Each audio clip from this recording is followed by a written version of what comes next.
Le drama de Greg MMA vient juste d'empirer. T'étais pas au courant? Ouais, ça fait 2 semaines que Greg est en plein drama. Bakary Samaké a remis les pendules à l'heure en tabassant Greg MMA. Pour ceux qui ne connaissent pas Greg c'est un combattant pro qui a pour habitude de traumatiser des youtubeurs, des go muscu et des obèses sous injection. Mais la semaine dernière, mauvaise pioche, le retraité a tenté de récidiver avec un des meilleurs prospects français du Noblat. Mais quelle erreur de débutant! Sauf que Greg vient de faire une énorme connerie, là il y a pas longtemps, hein. Et du coup, là, je réagis parce que ça passe pas. C'est une connerie qui, moi, me pose problème. Pour ceux qui n'ont pas suivi, je vais commencer par te raconter ce qui s'est passé, c'était quoi le drama, et après, je vais te raconter la nouvelle connerie que Greg vient de faire. Le drama, c'est quoi? C'est Greg qui a fait une vidéo de sparring avec ce mec-là, qui s'appelle Bakary Samaké, et qui est super fort. Un putain de bon boxeur. C'est a priori un futur champion, il a une technique hallucinante. Et du coup, Greg, il s'est fait un sparring de boxe anglaise avec ce mec-là. Le sparring avec Greg est intéressant malgré la différence de niveau. Il y a plein de trucs techniques, genre là, Samaké qui passe derrière, qui le retourne, enfin, des trucs de dingue en termes de domination. Samaké, en deuxième partie du premier round, il va devenir un peu plus agressif et il va lâcher des combos. Le premier va beaucoup surprendre Greg. Bam, bam, bam. Voilà, celui-là. Bam. 2 au corps, 1 à la tête. Boum boum boum, le deuxième combo. Et quelques secondes plus tard, c'est le gong qui sonne. Jusqu'à là, rien à signaler. Sparring intéressant malgré l'énorme différence de niveau. Greg, il a porté ses couilles parce que même après s'être pris 2 combos assassins, il a continué. Cool. Mais là, déjà, il va commencer à y avoir un truc bizarre. Greg va lui reprocher d'avoir tapé trop fort. Donc monsieur est un peu bourrin, on va pas se mentir. Donc c'est pas très cool, frérot. Là, Greg, il fait genre, il rigole à moitié en disant « Ah, c'est pas cool, frérot, t'as été un peu bourrin. » Bon, pourquoi pas. Donc deuxième round, ce sera MMA, t'as pas le choix. Et là, ça sonne aussi un peu comme une blague quand il lui dit « On fait un round MMA maintenant, t'as pas le choix. » Comment ça, t'as pas le choix? Pour moi, là, ce qui vient de se passer, c'est une forme de manipulation. Et ça va être complètement prouvé par la suite. Déjà, Greg, il rigolait pas. Quand il disait à l'autre qu'il a été bourrin, il lui reproche vraiment, il lui en veut.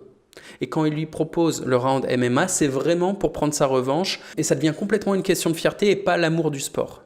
On va faire MMA. MMA, vas-y. Respect complet à Samaké qui lui dit vas-y, ok.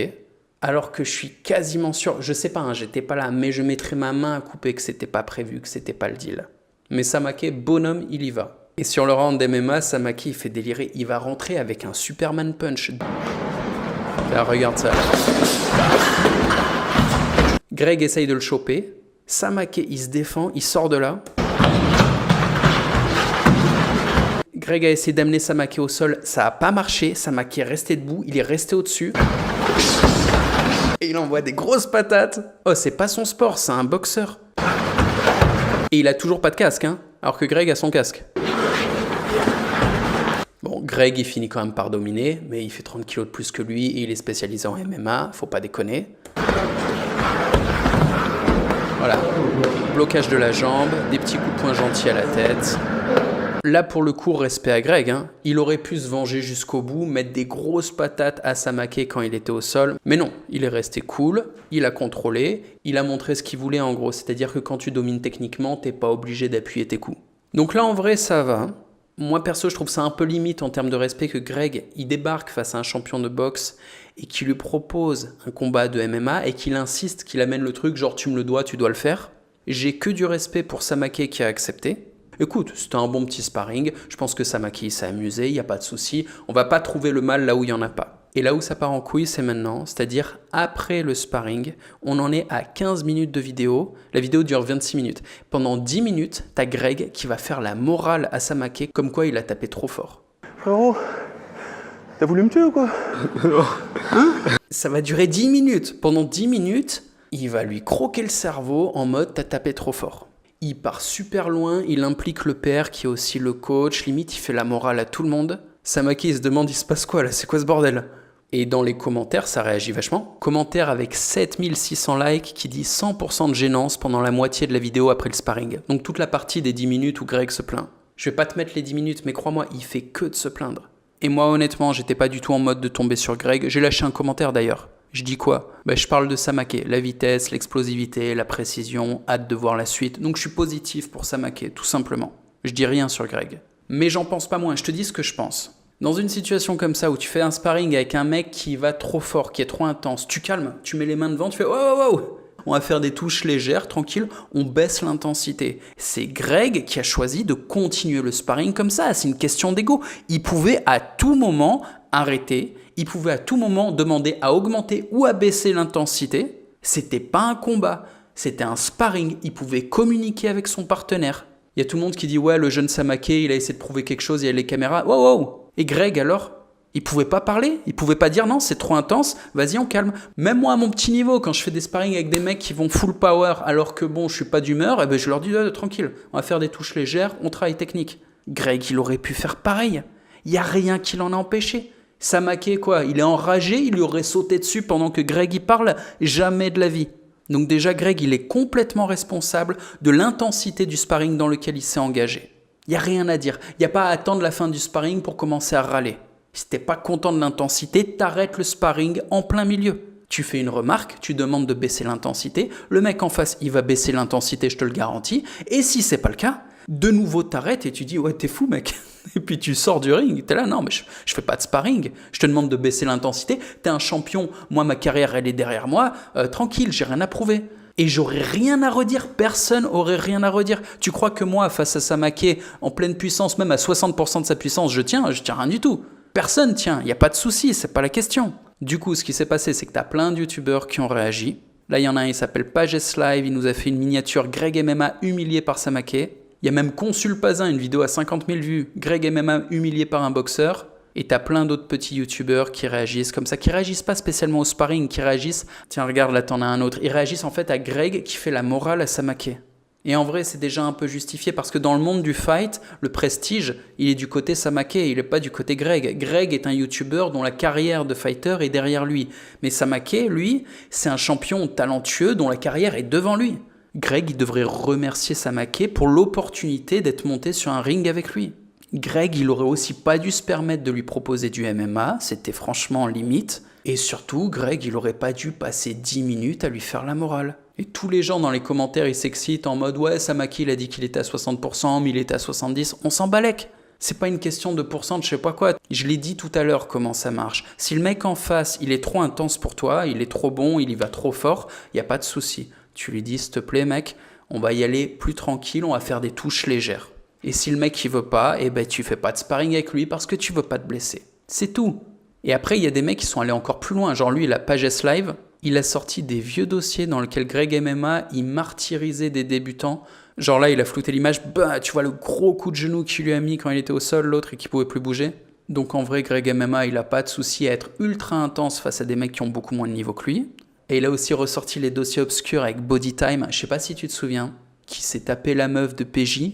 Et là, t'as PJ et son pote qui viennent faire une vidéo avec Greg. Et Greg, il introduit la vidéo comme ça, en mode j'ai baisé ta meuf, qu'est-ce qu'il y a ? Le pote à PJ, il est choqué, il est en mode t'es sérieux là ? Et Greg, il est en mode ouais, je suis super sérieux. Il insiste, il raconte des bails avec sa meuf, l'autre, il hallucine. Puis une fois que Greg a fini de parler de sa meuf, il l'humilie sur d'autres trucs, enfin, abusé. Je te dis ça, moi j'apprécie même pas Bodytime. Les deux mecs me sont antipathiques. Oui, mais je veux pas être malhonnête. T'invites les gars chez toi, comporte-toi bien avec tes invités, les insulte pas avant de faire le sparring. Je veux dire, c'est pas l'esprit de la boxe. Si t'insultes un mec, tu sais quoi, tu fais un combat. Voilà, tu fais un combat, il y a de la haine, il y a de la tension, il y a du drama, il n'y a pas de souci. C'est un sparring, mais respecte tes partenaires de sparring. Et après, dans la vidéo, on voit d'autres trucs bizarres avec Greg qui essaye d'humilier un mec devant ses deux copines. Bon, c'est chelou. Quand c'est pour tabasser allègrement des débutants, il n'y a pas de sagesse pour parler de la femme des gens non plus. Mais par contre, Bakary, faut pas déconner. Ça veut dire que Greg, il a quelques casseroles, il a un aspect de sa personnalité qui est un peu obscur. Et rien que pour ça, il y a des gens qui ont envie de l'attaquer parce qu'ils trouvent ça pas correct. Ça, c'est normal. Et t'as aussi tous les envieux, dont je fais sans doute partie. Les envieux de quoi ? Bah le game de YouTube. Greg, il a 1 million d'abonnés. On a tous envie d'avoir 1 million d'abonnés. Donc quand tu vois le King prêt à se péter la gueule, bon bah tu regardes le spectacle, c'est intéressant. Et quand tu fais partie de tous les autres concurrents, c'est-à-dire les petites chaînes de YouTube Fight qui veulent grimper, bah eux ils se disent je vais pouvoir bouffer Greg et prendre une part de son marché. C'est normal, c'est le business. Moi je vais te dire, le moment où j'ai failli réagir, c'est quand j'ai vu Greg MMA retourner dans la cage. Il a fait un combat là, il y a 5000 vues, c'est pour te dire la gueule du combat. Le mec, il s'est battu contre un plombier italien. Il arrive comme le king, genre « Waouh, le challenge de ma life !» En face, le mec avec ses tatous, tu dis « C'est sérieux, il a l'air méchant. » Mais le combat, en fait, ça va être ça, quoi. Regarde la gueule du truc. Bon, au début, il y a un petit échange de coups. Voilà, c'est fini. Là, tu viens de voir le combat. C'est du tabassage de vieillard. Qu'est-ce qui se passe? C'est quoi ce combat? Et là, Greg, il va hurler, mais comme s'il avait grimpé l'Everest sans slip. Le type, il a sauvé l'humanité entière. Là, qu'est-ce qui se passe? Waouh! Ridicule. Ça me fait penser à Logan Paul contre Dylan Dennis, qui était un combat tout aussi ridicule. À la fin, t'as Logan Paul qui prend le micro et qui tape un speech de victoire du genre « Si moi aussi j'ai réussi l'impossible, vous aussi, tout est possible, vous pouvez y arriver !» Mais arrête, vieux. Toi, tu viens de tabasser un plombier, Logan, il a tapé sur un mec qui sait pas boxer. Quand tu termines un combat comme ça, tu fais pas le fier comme ça. Non, non, non, non. Tu prends le micro et tu présentes tes excuses. Ah, tu fais ça sérieusement. Tu dis, bon, voilà, je sais qu'il y en a qui ont fait le déplacement ce soir et je voudrais leur dire que je suis sincèrement désolé pour le temps perdu, pour le prix de l'essence, tout ça. Je vous jure sur ma life que la prochaine fois, je choisirai mieux mon adversaire. C'est tout ce qu'il y a à faire. Hurle pas de joie comme si t'avais accompli un truc. Mais encore une fois, j'ai rien dit quand il a fait ça. Pour vous dire, j'ai rien contre Greg. Mais il s'est passé autre chose. Il s'est passé cette vidéo là avec King O. C'est là où je réagis. Déjà, je pose le contexte. King O, je l'ai découvert avec Baki. Donc King O, c'est lui. Une masse, quand même gros baraque. Je sais pas quel poids il fait. D'ailleurs, Baki fait 77 kg. King O, il doit en faire 90. Donc ils font des sparring à l'anglaise. Si tu connais pas Baki, le mec à droite, super connu. C'est un mec qui fait du MMA, mais qui est super bon à l'anglaise aussi. Il est bon en tout en fait. Et ce qui est fascinant avec Baki, c'est qu'il a un peu un style à la Mike Tyson. Un truc de fou aussi avec Baki, c'est que même quand il est au corps à corps, face à un type comme Kingo qui fait 15 kg de plus, Baki au corps à corps, normalement, il devrait être dominé par le poids de son adversaire. Là, pas du tout, regarde sa tête, il est en mode sieste, tranquille, et c'est lui qui pousse, c'est lui qui avance. Alors, regarde, petit gazelle punch à la Mike Tyson. Hop, il passe derrière, là, cette maîtrise du mouvement. Et là, tu vois, c'est lui qui avance alors qu'il est encore à corps. Il avance, il fait des pas, il fait 5-6 pas, il avance. C'est hallucinant. D'où t'avances? Quand t'es face à un mec qui est plus lourd que toi et que t'es collé contre lui, t'avances pas. Normalement, tu recules, c'est lui qui te pousse. Là, tu vois, il a essayé de pousser, Kingo. Non, c'est Baki qui lui dit t'inquiète, recule, parce que moi j'ai décidé d'avancer. Et Baki va avancer comme ça tout le long. C'est hallucinant. Ce qui me fait péter un plomb, c'est la relaxation du visage. Imagine un peu la qualité de son placement de poids de corps pour réussir à avancer comme ça, en décontraction totale sur un mec plus lourd que lui. C'est vraiment très impressionnant. Donc au début du sparring, tu vois, j'étais en mode « Ouais, Baki, il est trop fort comme d'hab ». Puis on est sur le deuxième round, je me dis « Ah, Kingo, je connaissais pas, mais franchement, il porte ses couilles, c'est bien, il tape, il a de la technique, des fois il esquive, il touche ».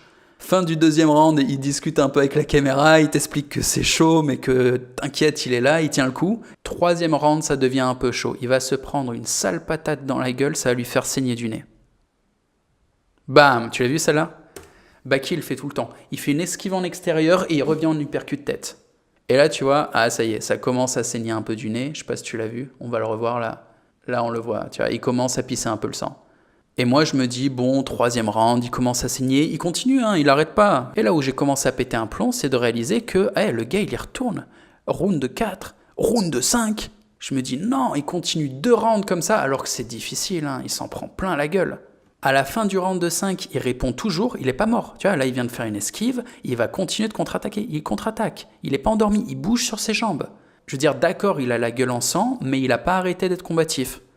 Au contraire, limite, il touche peut-être un peu plus qu'au début du round 1. Kingo, il a tout mon respect, là. C'est un guerrier dans l'esprit. Regarde-le. Bam, bam, il protège. Oh, il s'en reprend une dans la gueule. Il vit son meilleur sparring. Il est dans le tube. Il n'a pas lâché. Il va renvoyer. Là, une petite droite. Hop, esquive. Oh, c'est bien. Après, tu as une interview, mais à aucun moment, il va faire une Greg MMA. À aucun moment, il va dire à Baki, oui, tu as tapé trop fort, tu as voulu me tuer. Pas du tout. Kingo, il remercie Baki de lui avoir offert une expérience. Ce qui est tout à fait normal, tu vois, je veux pas commencer à envoyer des fleurs pour un truc exceptionnel. C'est pas exceptionnel. T'es youtubeur, t'as l'honneur de monter sur le ring avec un vrai fighter, avec un pro, et bien tu dis merci. C'est exactement ce que va faire Kingo, c'est très bien. Et si vous avez pas vu ce sparring, putain, allez le voir. Superbe. Baki a fait un bon sparring aussi contre Ibra TV, mais moi j'ai préféré le sparring qu'il a fait contre Kingo. Et on en vient enfin à la raison pour laquelle je fais cette vidéo, c'est ça là. Kingo, il a fait une vidéo sur Greg MMA, et du coup, on va l'écouter. Greg MMA, les gars, Greg MMA m'a fait une dinguerie. En fait, il y a quelques jours de ça, j'ai posté une vidéo sur YouTube J'ai posté une vidéo où je réagissais au sparring qu'il a fait contre Bakary Samaké. Il a fait une vidéo contre Bakary Samaké, il s'est fait tabasser par le petit de 20 ans. Ok, il n'y a pas de souci. Au-delà de ça, il a eu une réaction orgueilleuse de fou malade. Et j'étais obligé de réagir surtout par rapport à ça. Donc en gros, toute ma vidéo, elle tourne par rapport au fait de sa réaction qui était super moyenne, quoi. Il fallait que je dise un truc et je l'ai dit. Et ça a suscité beaucoup de commentaires. C'était franchement, en si peu de temps, c'était la première fois que je voyais autant de commentaires. Et au bout de quelques jours, je suis à la salle et il y a un pote qui m'appelle. Et il me dit « Hey Kingo, je vois plus ta vidéo sur YouTube. » Je me dis « Ouais, c'est bizarre, c'est peut-être un bug, un truc comme ça. Ça va revenir. » Je lui dis, c'est ce que je lui dis. Je lui dis « Ça va revenir, vas-y, tranquille. » Donc je vais sur l'application YouTube, je regarde dans les notifications et je vois quoi? Je vois que YouTube m'envoie un message pour me dire que Greg MMA a supprimé ma vidéo. Karaté Bushido a fait supprimer ma vidéo. Et là, je me dis, mais ils sont sérieux les mecs? Non, bah là, ça va pas du tout. Alors ok, dans le monde bicurieux des youtubeuses make-up, ok, celles-là, elles peuvent envoyer leur petite plainte à YouTube. Ah, elle a mal parlé de moi, celle-là. Ouais, mais Greg, il est dans le fight game. Dans le fight game, t'envoies pas une petite lettre de merde comme ça. D'ailleurs, si tu veux parler à quelqu'un, tu parles à Kingo. Tu vas en dessous de sa vidéo, regarde. Il y a une description. Dans la description, il y a son contact. Et son contact, il est là dans toutes les vidéos. Donc Greg MMA, s'il a un problème, il contacte le mec. Et ensuite, on va être sérieux. Dans le monde du fight, si tu as un problème, bah justement, tu as tout l'objet d'être dans le game du fight, c'est que les problèmes, on sait comment on les règle. On les règle sur un ring. D'ailleurs, Kingo, immédiatement, sa réaction. Greg MMA, tu prônes sur tous les toits que t'es un bonhomme, mon gars. T'es un bonhomme, hein. Je suis un combattant, t'es un combattant. Hein. On peut régler ça, tu sais très bien comment. Je te propose 4 rounds. 4 rounds, ça peut même se faire en 6 rounds. De boxe, toi et moi. D'accord? On règle ça, une bonne fois pour toutes. C'est imperfect, il n'y a rien à dire. Réaction parfaite. Et il est tout à fait légitime pour défier Greg MMA. Il y en a, ils vont dire, ouais, il a 1 million de followers, Greg, et lui, il en a 5000. Ouais, c'est pas grave. C'est Greg qui a fait sauter sa vidéo. Oh, c'est pas rien de sauter une vidéo. Lui, c'est sa life, sa putain de chaîne YouTube, ok? Quand il invite des mecs comme Baki, il fait en sorte qu'il y ait des caméras, l'organisation et tout, tu crois quoi? Il met toute son énergie, il met sa thune, il met son âme dans le game, il est sérieux le mec. Je suis allé voir vite fait sa chaîne là à Kingo. Pour un mec de 5000 abonnés, il donne, il est généreux. Vraiment, on va voir les miniatures, elles sont belles, on va voir les vidéos, elles sont intéressantes. Il s'implique physiquement parce qu'il fait tout le temps des sparring, des combats, des machins. Et quand t'attaques sa chaîne, tu l'attaques lui personnellement, t'attaques sa famille, il a peut-être une famille à nourrir le mec. Quand tu fais sauter une vidéo, suffit qu'il y en a 2 autres qui sautent et boum, c'est la chaîne entière qui saute. En fait, c'est pas anodin d'aller faire sauter la vidéo de quelqu'un. C'est une attaque sur le business, c'est de la malveillance. Les fighters, il y a des règles. Hein. Dans le monde du fight, t'attaques pas le business d'un autre fighter. Tu l'attaques lui physiquement, t'attaques son corps, son intégrité physique sur un ring. Là, tu tapes, ouais, y a pas de souci. Mais tu vas pas chercher des avocats pour le traîner en justice. Tu vas pas lui faire sauter des vidéos parce qu'il a dit un truc qui te plaisait pas. Oh, c'est justement toute l'essence du fight game. Tu vas pas chialer comme une balance, c'est tout, c'est simple. Du coup, mon message, il est clair. Je vais vous mettre le lien d'abonnement de la chaîne de Kingo. Je vous invite tous à vous abonner sur la chaîne. Contenu très intéressant. À partager cette vidéo-là. Le message pour Greg MMA, ça fera un vrai combat intéressant qui est tout à fait légitime à demander. Et ça sera autre chose que le plombier italien parce que là, Kingo, il va pas se laisser faire. Ça va pas se finir en 4 secondes. Hein. Kingo, tu lui fous la gueule en sang, il continue, il n'y a pas de souci. Et Greg MMA, s'il veut se sortir de la sauce, s'il veut se sortir du drama, mon petit conseil pour toi, Greg, si tu vois la vidéo, bah juste, sois un bon gars, reconnais qu'avec Samaké, t'aurais dû lui offrir plus de gratitude que lui faire la morale bizarrement, surtout en la présence de son père devant les caméras, bon c'est un peu limite. Enlève la plainte que t'as mise sur la vidéo de Kingo, accepte son challenge, et d'un coup, tu sais, tous les gens qui te crachent à la gueule, déjà ils vont la fermer, et t'en as plein qui vont dire, bah franchement, bravo Greg, le premier ça sera moi. Tu fais ça, Greg? T'acceptes le challenge et t'arrêtes tes délires bizarres? Je serai le premier à dire « Ah, c'est cool, Greg, il a fait une erreur. On peut tous faire des erreurs, il n'y a pas de souci. L'important, c'est de se remettre en question, de se dire « Voilà, là-dessus, j'ai pas été impeccable. Et du coup, je rattrape les choses, j'accepte le combat, je mets de la lumière sur le jeune, la Kingo. Là, tout le monde est content. T'as un combat, t'as un vrai combat. Je te jure, Greg, les gens, ils te respecteront si tu vas te battre contre Kingo. On s'en fout que tu ailles te battre contre un mec qui a un vrai palmarès ou un mec qui est connu. Non, non. Lui, Kingo, il a une vraie raison de se battre maintenant. Il y a un vrai narratif. Et certes, Greg, on sait que t'es pas bon en boxe. Le mec est pas boxeur pro non plus. Bref, c'est tout pour moi. Si tu veux en voir plus, abonne-toi à la chaîne. Je te fais une bise. Salut.